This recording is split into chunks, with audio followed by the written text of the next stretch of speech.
There's probably been 5 more cars stolen in just the time I've been here. No, I don't think so, Hawkins.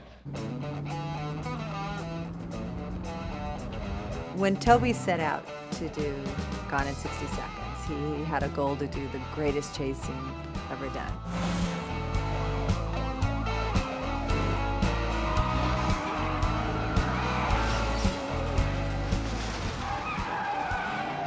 He wanted it to look out of control. He wanted it to look as exciting as he possibly could.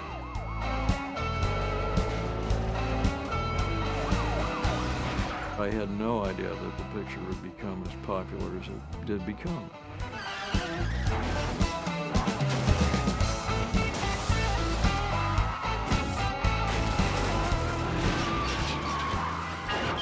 Sounds like it's finally over. Finally.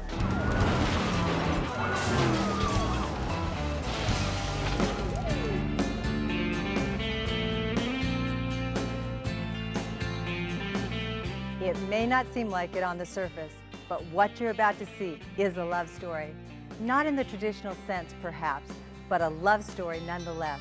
It's the passionate tale about a man, a car, and their unique marriage. Should have read my horoscope this morning.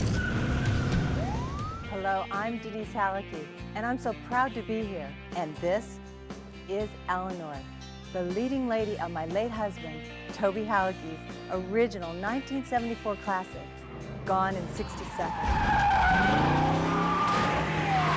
The only automobile ever to receive top billing in a major motion picture, Eleanor is no ordinary car. This 1973 Mach 1 Ford Mustang was specifically outfitted by Toby with a NASCAR roll cage to withstand some of the most amazing stunts ever captured on film. Shot entirely on location in and around Los Angeles and Long Beach with a limited crew and very little money. This film was made completely outside the Hollywood studio system. The result is a singular piece of work written, produced, directed by, and starring H.B. Halicki.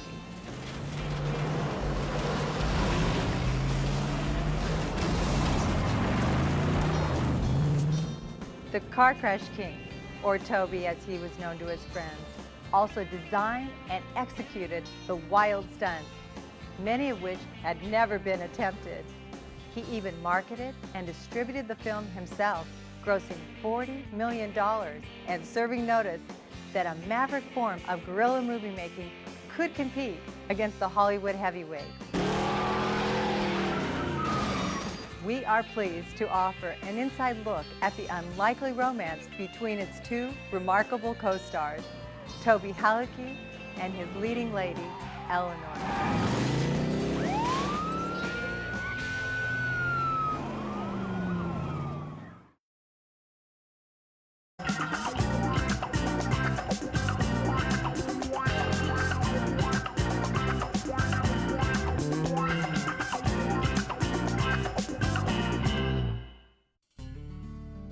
Toby was born and raised in New York, Dunkirk, a little town, and he had 12 brothers and sisters, so there was 13 altogether, a lot of kids.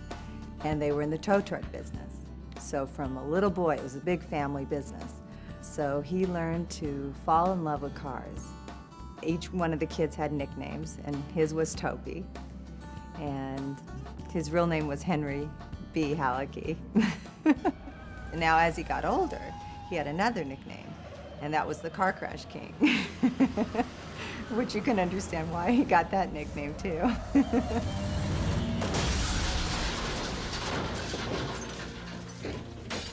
He had an unfortunate thing. He had 2 brothers die very shortly around the same time, and that was very tragic for Toby. One was actually younger than him, and so it was very traumatic. Then he decided, you know what, there must be more to life for me than just being in a little town and growing up, and so he decided to venture out to California. And he came with an uncle at 15 and a half years old, which was a big adventure. And he used his knowledge of the auto business, and that's how he made money, that's how he took care of himself. Toby was actually a neighbor of ours. His original shop was right next to what was at that time Agajanian Enterprises and also Municipal Service Company, which was our rubbish business. And I first met him when I was asking him to be one of our customers and allow us to haul his trash. He was involved in selling used cars. He would be able to take a car, repair it, fix it, make it look like new, and sell it and make a couple bucks. He was working on cars. That's how he made his money. And so he decided he wanted to own real estate. Toby never did anything halfway. Whatever he was focused on, he was doing with all his might. So when he did decide to go into real estate and buy homes, the same thing applied. One home was not enough. His goal was going to be to buy the whole block. And he proceeded home by home to do that, and until his attention got shifted towards films. I was working at the LA County Probation Department, and a guy I was working with had gone to a city auction. They were auctioning off police cars, fire trucks, garbage trucks, and he came back and told me, this guy from Gardena, he's buying up all the police cars in town, he's buying garbage trucks, he's buying everything we can possibly get, and he's gonna make a movie. When Toby talked about it, he was gonna do it. It wasn't, oh, someday, if all goes right, I'm gonna, no, Jay, I'm making this movie, and here's what I'm doing.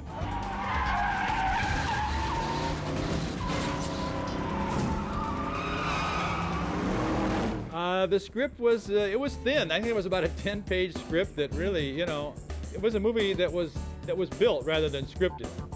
He wanted me to know that he had a movie to make and that he would like to do it with a studio that would be reasonable with him in price and not try to gouge him. Toby was very much the man in a dream and a few dollars and let's make a movie.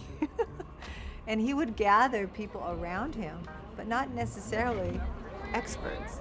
A lot of the people were people that worked in his office, friends. He'd gather them around. He was looking for people to be in the movie, and he needed people that would be thrilled enough to be in a movie to volunteer their time. And believe me, we didn't get paid to be in it. We did it because of Toby and because it seemed like a lot of fun to a guy in his early 20s. It was not easy. They were on a shoestring budget.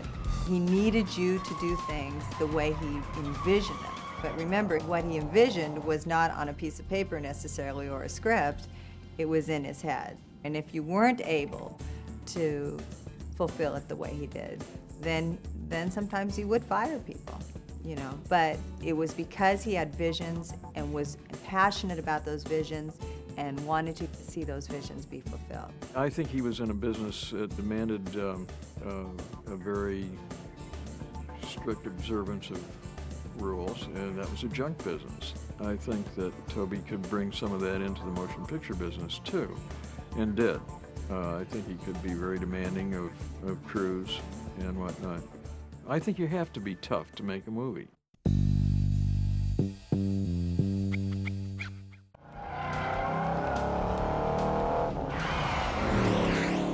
The original Gone in 60 Seconds was made with favors from friends, actors that donated their time, locations that allowed him to shoot for free.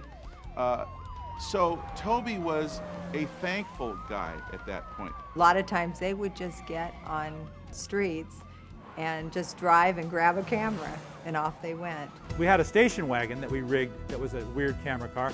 We used the flap down on an old Ford station wagon and put a little hi-hat on that thing, and part of that tailgate became a super camera vehicle. You could sit right in there, a little seat behind it. There's a scene in Gone in 60 Seconds where the warehouse is supposed to be for all the layers of cars. And you see him walking up to a door. And the truth is, he doesn't even know who owned that property. And we shot a lot of this stuff on a Sunday because if you didn't have the necessary credentials to shoot in the street or to block off streets, Toby knew that the guy in charge of checking on that didn't work on Sundays. So you could pretty much do whatever you wanted and not get in trouble. The scene at the very beginning where there's a train wreck, that actually was a train wreck. The train wreck, I came in to shoot one morning. We had the cameras out, and Toby said, "Wait, there's a train wreck down in Torrance. We got to go down there." They actually changed all their plans, called the whole crew, So we packed everything in the car, went down and found this wreck. and they ran down there and talked him into letting him film on the set. He wrote a scene around it. He wrote a really nice dramatic scene around it and kicked the movie off really great. We had this impossible train wreck that, of course, we could never afford to have done.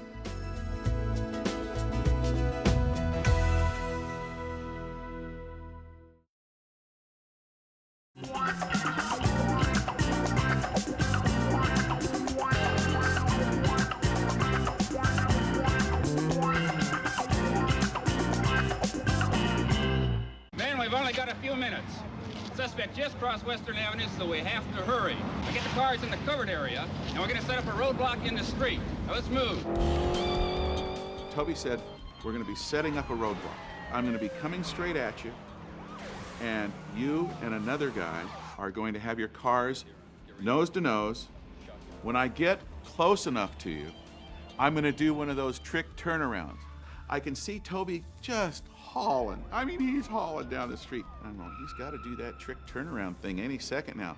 And he's getting closer. I jumped over the car, jumped behind the car, and as I'm backing up, Toby's car runs into my cop car. And as I back up, the rear of the car swings right in front of me and nearly nails me. That was great, Jay. That was just great. I go, but Toby, he says, don't worry about it. You're all right, aren't you? Yeah. Well, it turned out great, Jay. It couldn't have been better. That's staying in the movie, man. Everything goes. Anything that was possible moving or not moving, we hit it. A lot of things we weren't supposed to hit, too, as a matter of fact. There's a scene where he comes in too hard, and they were supposed to hit just a couple Cadillacs, and those were Toby's cars. And they not only pancaked all of Toby's cars, but they wiped out some of the front row of the actual Cadillacs that were there to be sold. The telephone pole shot coming off the freeway was the nastiest, really the nastiest thing we had happen during the whole picture. Toby was going to cut from the fast lane over to an off-ramp to dump the police cars. He is flying through traffic and goes for that off-ramp and misses it. But he clipped the Cadillac that was supposed to brake just a little bit for him. Cadillac clipped the back of him, spun that Mustang around, and he hit a telephone pole, and everything just stopped. Jesus Christ, he just hit a damn post. The pole hit just forward of the driver's door and really caved it in pretty good. I thought, well, the day's over. We had a ton of stuff planned for the day. There's no way we're going to get any more shooting in.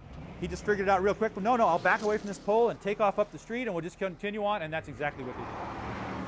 They never found out who knocked that light pole down.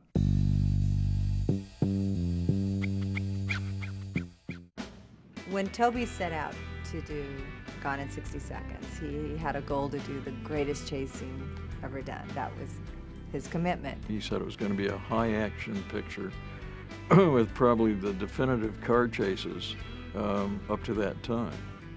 Toby had a master plan in his mind of how he wanted this movie to look. And he wanted it to look wild. He wanted it to look out of control. He wanted it to look as exciting as he possibly could. In our advertising, we kept saying 93 cars destroyed. Had to be a lot more cars, because cars would get smashed, and then if they got smashed in the front, we'd find out a way to park them, and then bam, hit them in the back, and then hit them from the side. So, maybe 93 cars, but we might have had like 300 crashes out of it. He did get hurt on that jump on 190th Street. And I think he compressed about 35 vertebrae on that baby. He came out of it limping and hopping, and he always walked a little bit different after that. But it didn't slow down his making the movie. At that point, I don't think anything could have slowed down his making the movie.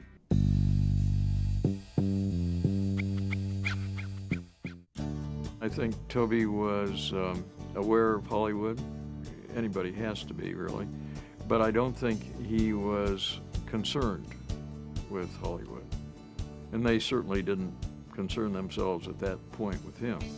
When Toby was going to release Gone in 60 Seconds, he was trying to get a deal to have it released and was not able to, so he actually did it himself. He four-walled it. He brought it into the theaters himself. The big movie studios didn't want some wildcat like Toby to be able to go out and shoot a movie for $1 and a dime and a bunch of favors So they did their best to keep him out of the big chains. And Toby figured out a way to get his movie played in private theaters.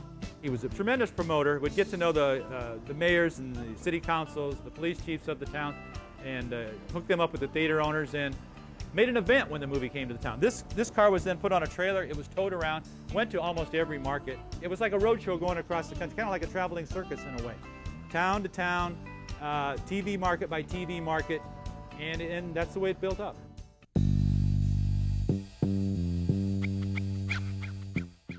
There were some theaters that were rather reluctant to pay Toby. They'd seen his movie, they'd shown his movie, and they owed him money for it. So he hired a guy named Big Tiny, who was about 310 pounds of not too jovial flesh. And it's reported, I never saw it, that Big Tiny would go into a theater, ask for the manager, and when the manager would appear, grab him by the throat or any other part that was readily accessible and hold him up against the wall and say, Mr. Halicki sends greetings and wants his money. And I know that Big Tiny came back with an awful lot of money for Toby.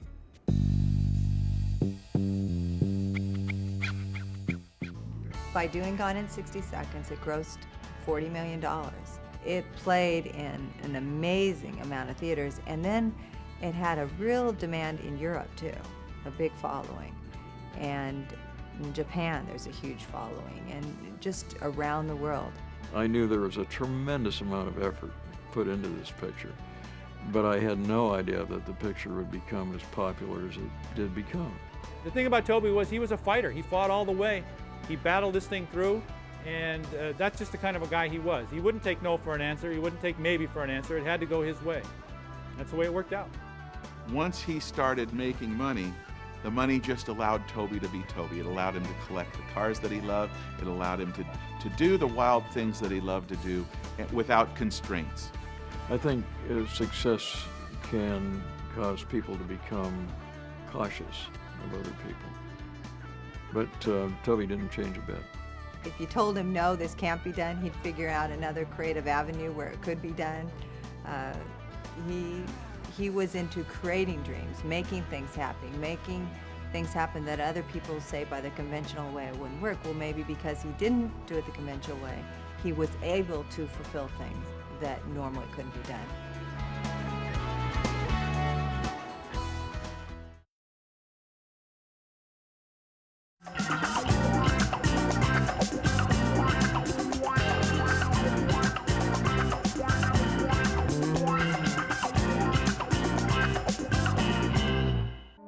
Welcome to the world of independent filmmaking.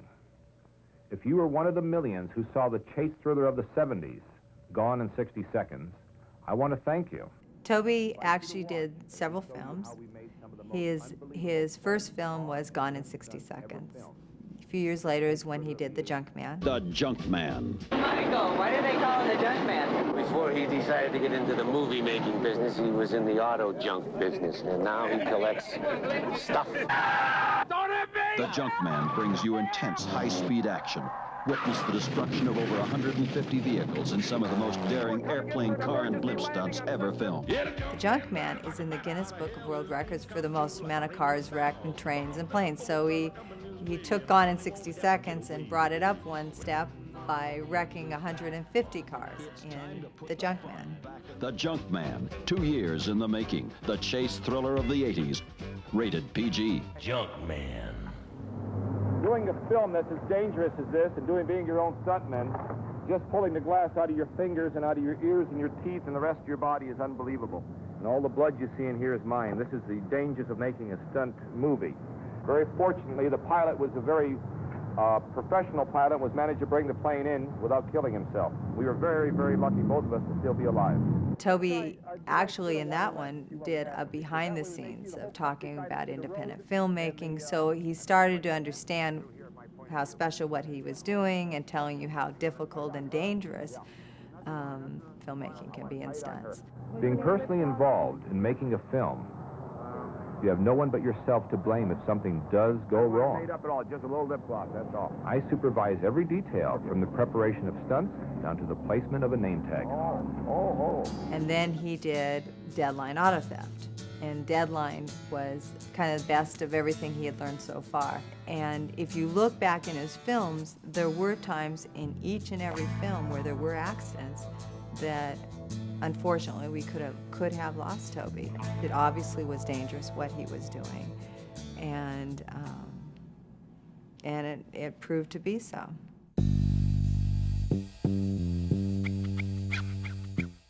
Shooting an action-packed adventure may seem glamorous and exciting, but few people realize that every minute of film that is seen on the screen represents an enormous amount of planning and building and building and building and digging and building to make the completed product as sensational as a chase thriller can be.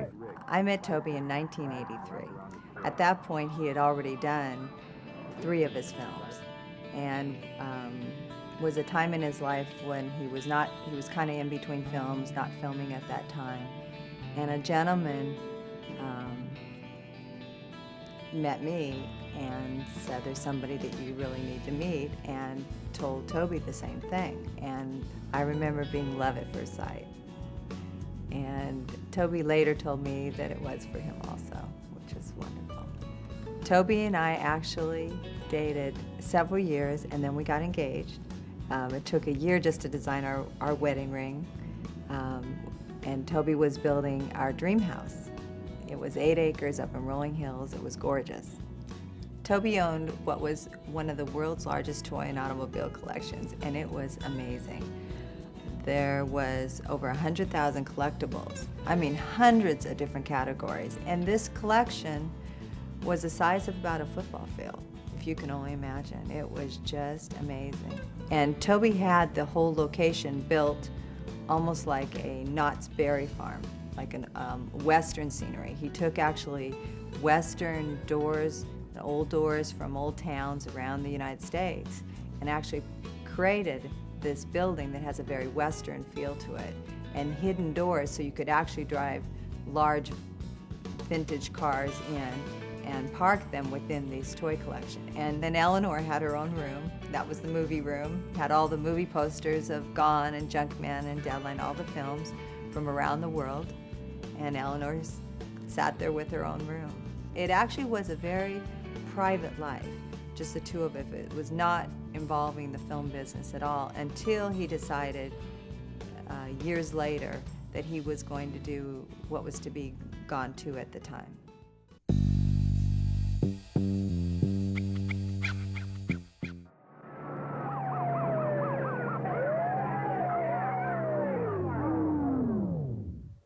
The most important thing in making a film is the crew.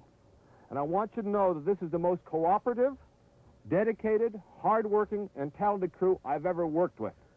How's that, guys? Is that all right? They're really good. Now print it and go sit in the car. In Gone in 60 Seconds 2, what was to be Gone 2, I was going to be Toby's leading lady, and I was going to be his accomplice in stealing cars.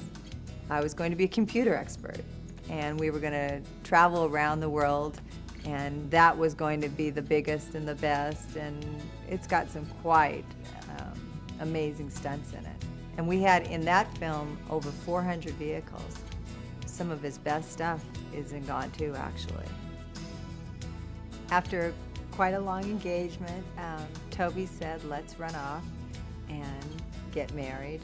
So we did. We took off and then went on a long honeymoon to Europe, and then we came back and started filming. And unfortunately, 3 months into filming, he was killed on the set, which was beyond tragic. It actually, I unfortunately was a bride and a widow, and actually the same summer. And I was on the set when it happened. And what happened was we were filming what was to be one of the biggest scenes of that film. And a huge 160-foot water tower was connected by some cables, and a semi-truck was going to hit the water tower and bring the tower tumbling to the ground. And they had a camera hooked at the top of the tower, cameras all around, and all of a sudden I heard a voice say, Denice, I heard a voice say, Denice, run, the tower is falling. Now, I don't know whose voice that was. And so it came down prematurely, and everybody was just running for their lives.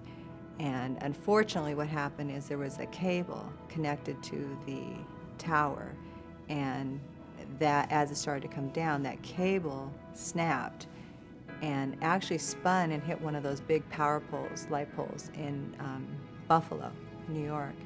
And as Toby was running, unfortunately, the power pole hit him. I don't think he ever saw it coming, and killed him, unfortunately, instantly on the set.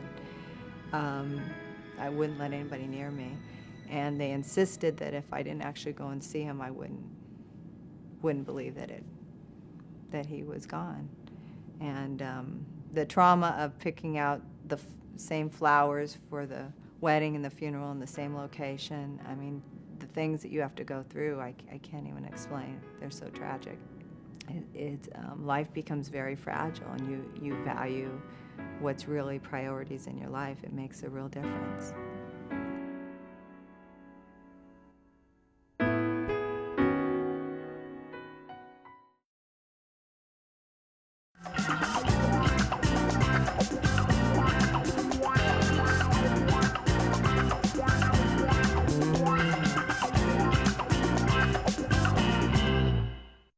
All around to this side so we have a clear side of the camera, please. So everyone get over here, and you're welcome to sit here all you want. When we lost Toby, I was in shock.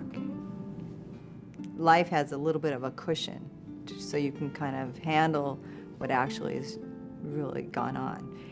And so, unfortunately, then you have to go into a whole situation of probate.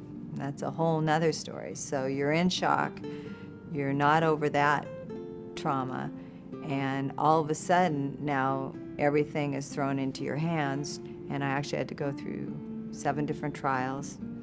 There was multiple things that I had to, forgeries, thefts. I mean, there was all kinds of things that went on. And there were moments and events that happened that I honestly didn't think I could make it one more step.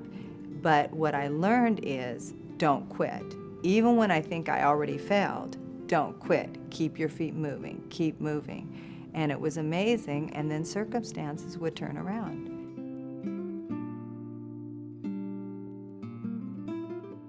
Boy, these are terrible donuts. God. Where'd you get these? When Toby first had died and we first started going through the probate process, and then we thought, okay, we got to finish this film. I was going to grab a couple friends and do just what he did. Like I say, thank God for unanswered prayers. Well, you know what? That film got locked up for 6 years in the courts. I'm thinking nobody's going to care about it when we get out. How are we going to get this out? But I still wasn't going to go quit. Well, through that process, then I started opening my mind up to a whole different way of doing it, and going to a studio and doing a bigger process and really getting some experts in there. And at the time I was able to barter it out and get it out of the grips of probate. There was a gentleman named Michael Linton who was the president of Hollywood Pictures at the time, which is owned by Disney. And he was a huge fan. As a little boy, he watched Gone in 60 Seconds. The moment he became president of Hollywood Pictures, one of his pet projects was to pursue and get Gone in 60 Seconds out. Well, that kind of joined in with what I had in mind. And so when we met, and he sat and passionately told me his ideas, and I was already very passionate about not giving up till this was done, it just seemed like a good marriage to do that together.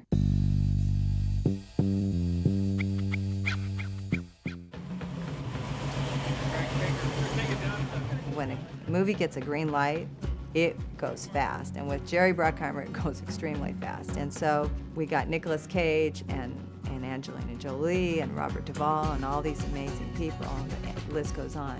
I love automobiles. I always have had a passion for them. And so the most sincere attraction to the project was simply that I'd be around a lot of cars and I'd get to drive them quite fast on city streets without getting into trouble.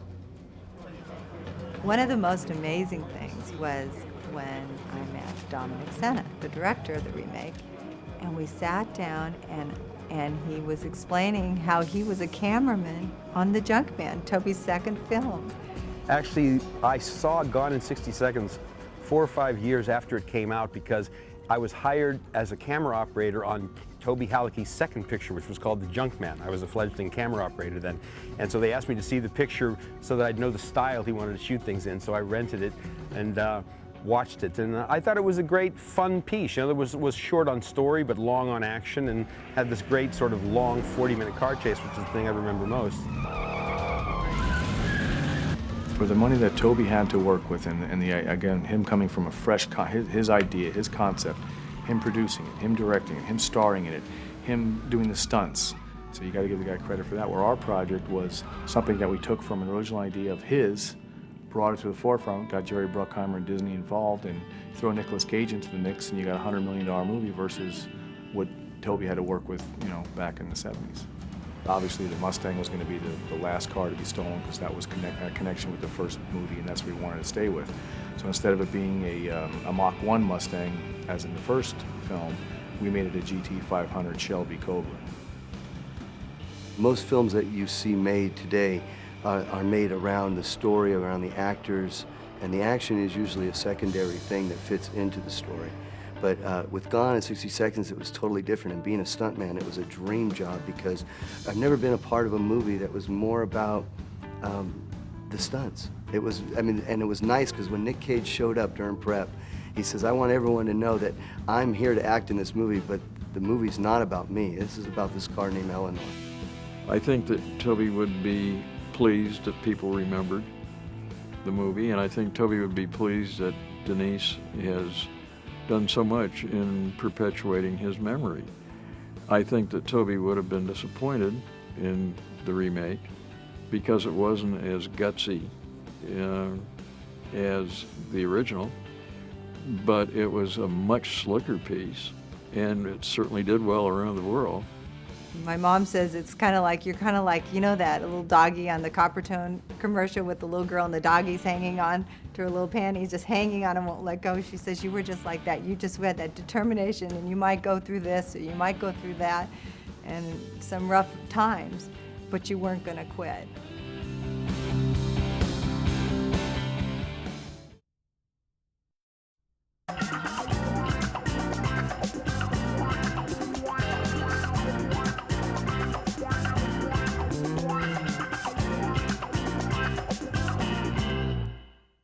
This is Maindry and Pace, #1 car thief in America. He'll steal anything, anytime, as long as it's insured. Read my horoscope this morning.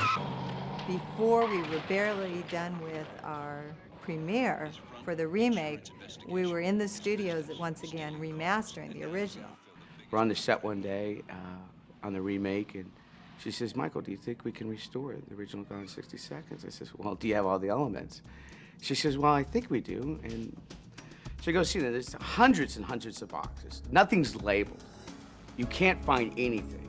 And you have to just search and search and search. I knew what needed to be done. I saw the film. I saw it was almost white. And I knew what we really needed to do. Jerry Vernick, who was the head of CFI, knew Toby from way back. When he started Gone in 60 Seconds, he came to Jerry. I went to the right people. I talked to Jerry. And here we're in Jerry's office again, and at first we're both teary-eyed talking about Toby. It was fun to meet her, and it was an emotional meeting when we first met because we remembered a lot of the same things, even though we had never met. Tears started flowing when they first met because Jerry was one of Toby's personal friends. He even bought cars from the guy. And then he said, don't worry, we'll work with this. The movie was somewhat in disarray. There were bits and pieces of it around, as there are with a lot of movies. They worked on this thing, so it looks like it was shot yesterday. It took our restoration department not an untoward amount of time to put it back together. Jerry introduced me to Paul Stanbaugh. Paul and I had a long conversation, and he says, Michael, we need this, this, and this. If you can give me this, this, and this, I think I can make this happen. That was something that we were excited about, the fact that the film was originally processed here at CFI, and we now were having an opportunity to work on restoring the film back to its original condition.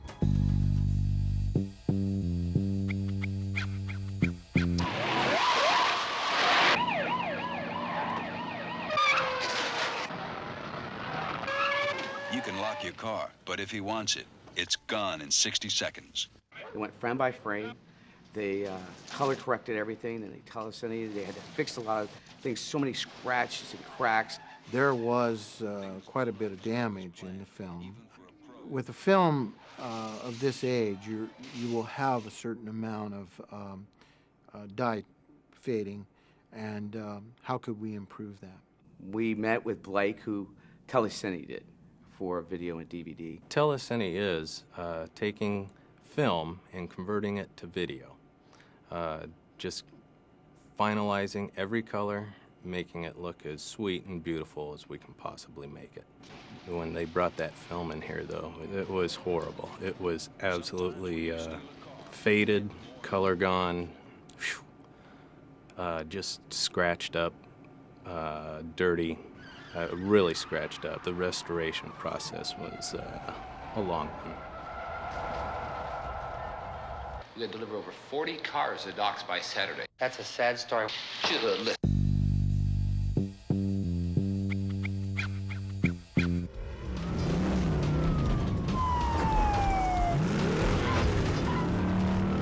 The film was done in mono.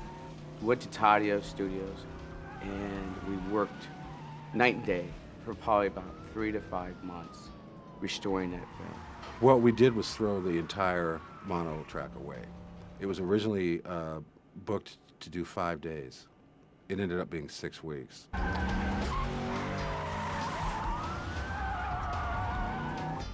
Our editors were great, but a lot of times they would give us a sound that would be too modern. No, that's a 1968 blah blah blah. It would not sound like that. We were painstaking about that stuff. We took what Toby did, and we took it to another level with technology. That's all we did. And if the purists are still talking about the mono track, and there were 6 songs that are not in the film now, that is just something they're going to have to deal with. I don't think it's a big thing. I could understand it, having an affection to that, to what Toby did. And what we tried to do is not make the sound the star. I mean, it's his creation is the star, and that's exactly what happened. It's just the excitement on the screen is now in the speakers in the new millennium.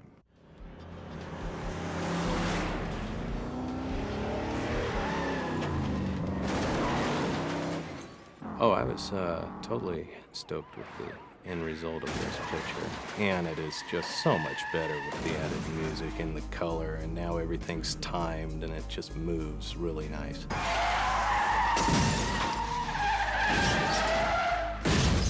Very pleased with the way the film turned out, and happy that we could play a part in it. And so we're just, as quickly as possible, getting everything remastered and out to the public so they can enjoy all these films.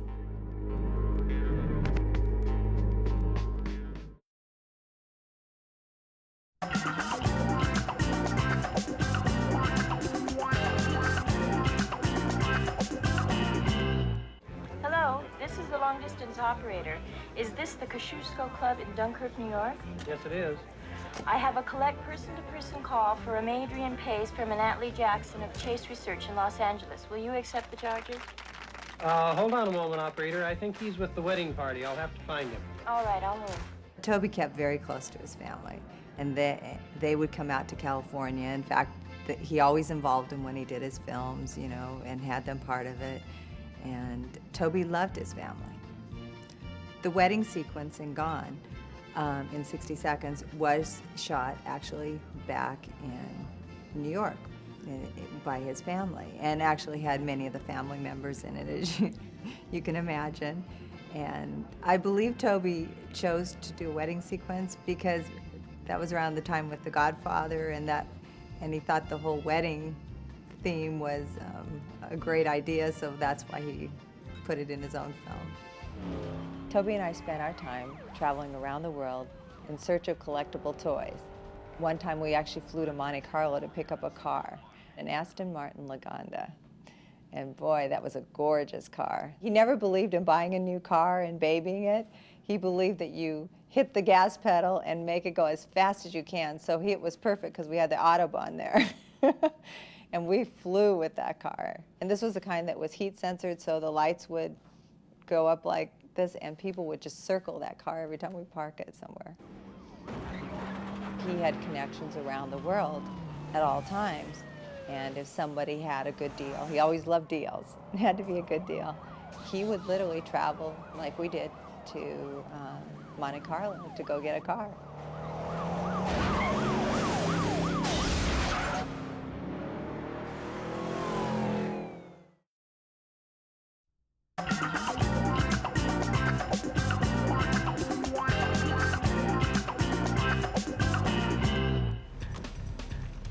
When Toby would come to CFI, he would always drive in the Rolls Royce of the day. And he had a few Rolls Royces. He would park in front of the administration building steps on a no parking zone and come upstairs. And his dashboard would always be covered with sunglasses, and very, very expensive sunglasses. He'd have maybe a 10 or 12 pair of sunglasses across his dashboard. And then in the back of his car, he would have all his hats, and he was a hat guy. And people would just sort of mill around and look at all of this and kind of cluck, you know, gosh, what's this? And it was a great big old Rolls Royce with a bunch of sunglasses in it, with a very young guy upstairs making a movie at CFI. I would imagine that one time Toby had around 200 cars in his personal collection, and I bought one of them. It was a '49 Buick, and Toby was auctioning off cars so he could make the Junkman. And I wanted this '49 Buick desperately because it had 6,000 miles on it, and it had every accessory that was known to man, boy, or beast. And except it didn't have Dynaflow. It had just regular straight transmission, which was great because Dynaflow was sort of sluggish. And I said, Toby, I know all these people here are bidding high on the cars. I can only afford $6,000. And he said, well, don't worry about it. Just bid on it. You know. So I bid, and we got up to $6,000. And he said, sold to Jerry Bernick for $6,000. And afterwards I said, geez, Toby, nobody else was going to bid? And he said, I don't know.